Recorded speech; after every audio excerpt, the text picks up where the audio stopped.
This is the story of a man named Stanley. Stanley worked for a company in a big building where he was employee number 427. Employee number 427's job was simple. He sat at his desk in room 427 and he pushed buttons on a keyboard.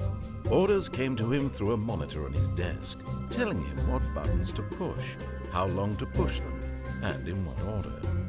This is what employee 427 did every day of every month of every year. And although others might have considered it soul-rending, Stanley relished every moment that the orders came in, as though he had been made exactly for this job. And Stanley was happy. And then one day, something very peculiar happened. Something that would forever change Stanley. Something he would never quite forget. He had been at his desk for nearly an hour when he realized that not one single order had arrived on the monitor for him to follow. No one had showed up to give him instructions, call a meeting, or even say hi. Never in all his years at the company had this happened, this complete isolation. Something was very clearly wrong. Shocked, frozen solid, Stanley found himself unable to move for the longest time. But as he came to his wits and regained his senses, he got up from his desk and stepped. All of his co-workers were gone.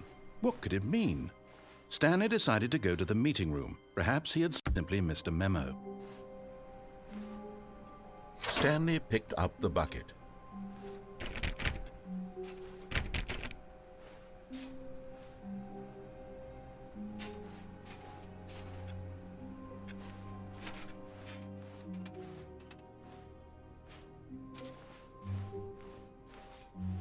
Stanley clutched the bucket tightly to his chest and entered the door on his left. This was not the correct way to the meeting room, but Stanley had felt the bucket calling to him, telling him that the employee lounge was simply the place to be. And here it was. Had the bucket turned out to be correct? Was this better than the meeting room? Yes, Stanley thought to himself. Yes, perhaps it truly was. How insightful the bucket turned out to be. No, never mind. The bucket was wrong. Stanley took the door on his left to go back to the meeting room. No, said the bucket. don't go to the meeting room. Go somewhere else. The cargo lift, yes. Go there. Go to the cargo lift. Good, Said the bucket. now ride the lift all the way to the top. There's something up there I need you to do.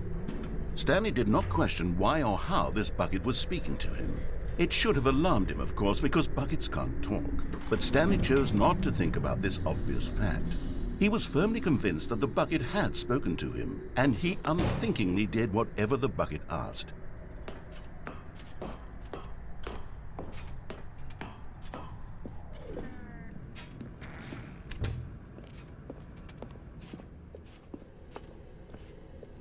No, stop. Look there on the wall. You see, there's a sign right there. It says, "No buckets past this point." Stanley, how could you think it was okay to bring the bucket here? Unless, what if the problem is that you actually don't know what is a bucket and what isn't a bucket? I suppose that would explain a lot about your behavior up to this point. Which, if that's true, well, my goodness, I think we have to do something about it. This misunderstanding could have dire consequences on the entire rest of the game if not addressed quickly and properly. So much of the impact of the story is dependent on your understanding of what is and isn't a bucket. Please, step in here for a moment.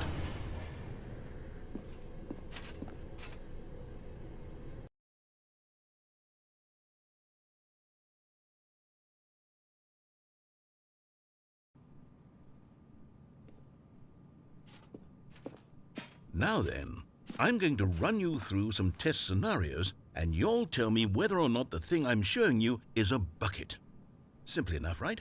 This should tell us everything we'll ever need to know about what is or is not a bucket. Okay, let's begin. Item 1. Is this a bucket? Correct. It is a hologram of a bucket. not an actual bucket.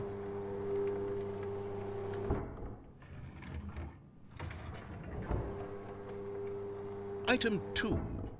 Is this a bucket? Correct. It is a 3D printed recreation of a bucket, not an actual bucket.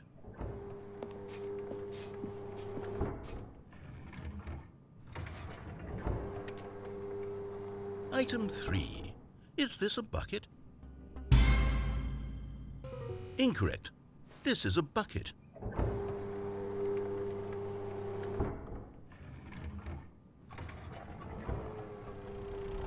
Item 4. Is this a bucket?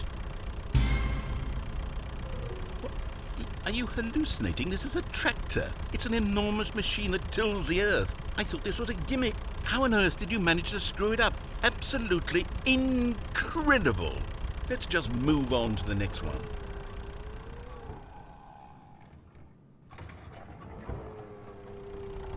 Is this a bucket?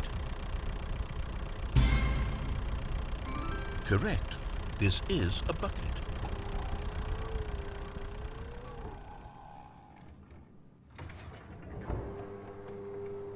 Item 6. Is this a bucket? Trick question. Both. Gotcha.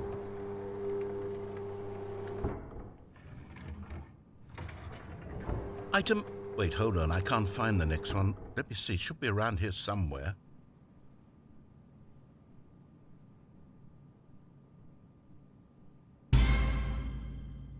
Okay, you and I both know there isn't anything here. And I don't appreciate the implication that nothing is a bucket when we both clearly know that a bucket is something, and therefore nothing could possibly be something. Unless, in your twisted mind, have you somehow convinced yourself that a bucket is nothing? Answer me straight, Stanley. Do you believe that nothing is a bucket?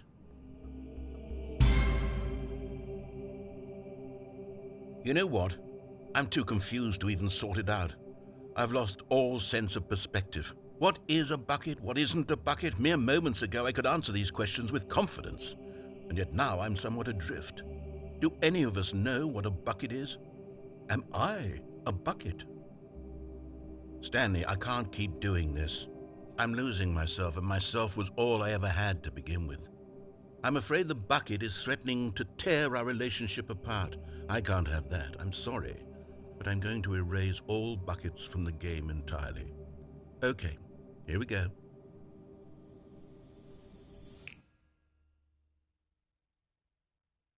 What happened? Is everything gone? Why did everything disappear? Wait, was everything a bucket? Every single thing in the game was a bucket. Oh my God, I had no idea. How could... except me. I'm not a bucket after all. And you, Stanley, you're still here. You're not a bucket either. Oh, this is wonderful news. We're not buckets. Yes, I actually feel much more at ease right now. It's delightful to get some clarity on that issue, but it doesn't change the fact that we haven't got a game. So, tell you what, I'll reset everything and we'll put back all of the buckets, okay? And we'll know that it's all bucket. But if you run into anyone else, mention that. Who knows what that information might do to a person? All right, here we go.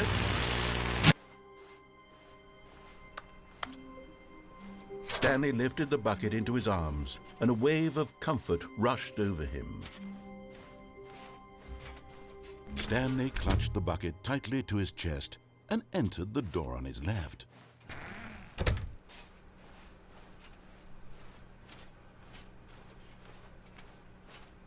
Still no one was here. Stanley needed the bucket's warmth and comfort now more than ever. Perhaps his boss's office was where he'd find answers. Coming to a staircase, Stanley and the bucket walked upstairs to the boss's office. But Stanley just couldn't do it. He considered the possibility of facing his boss, admitting he had left his post during work hours. He might be fired for that. And in such a competitive economy, why had he taken that risk? All because he believed everyone had vanished? His boss would think he was crazy. And then something occurred to Stanley. Maybe, he thought to himself, maybe I am crazy. He looked down at the bucket in his arms. Am I crazy? He asked the bucket. The bucket returned his gaze, but said nothing at all. That's strange, Stanley thought. Usually the bucket is a source of guidance and wisdom for me in difficult times such as these. He held the bucket close, yet felt none of its familiar reassurance and comfort. And that's when Stanley realized, this isn't my bucket. It's just a normal, everyday bucket. Someone else's bucket, perhaps. How did I end up with someone else's bucket? This is all terribly wrong. Surely no good would come from this. Who knows what sorts of bizarre hallucinations Stanley might experience without the psychologically grounding presence of his bucket. And indeed, now he noticed that the rooms were repeating, which was, of course, very odd. And now he felt himself floating off the ground. Oh, gracious, he exclaimed. Without my bucket, I've gone truly mad. Where is it? I must find it. Far off in the distance now, he heard it, calling to him. Stanley! Stanley, it's me! The bucket! Could it truly be? He rushed forward from room to room, passing by one bucket after the next. None of them were his. None of them were his special bucket. Come to me, Stanley! Find me! He had to find the bucket. He had to return to his old friend. It was the only way to truly restore his sanity. And then suddenly, he froze dead in his tracks. He knew where the voice of the bucket had been coming from. The real bucket was inside of him all along. It was incredibly painful. Stanley doubled over in agony and blacked out.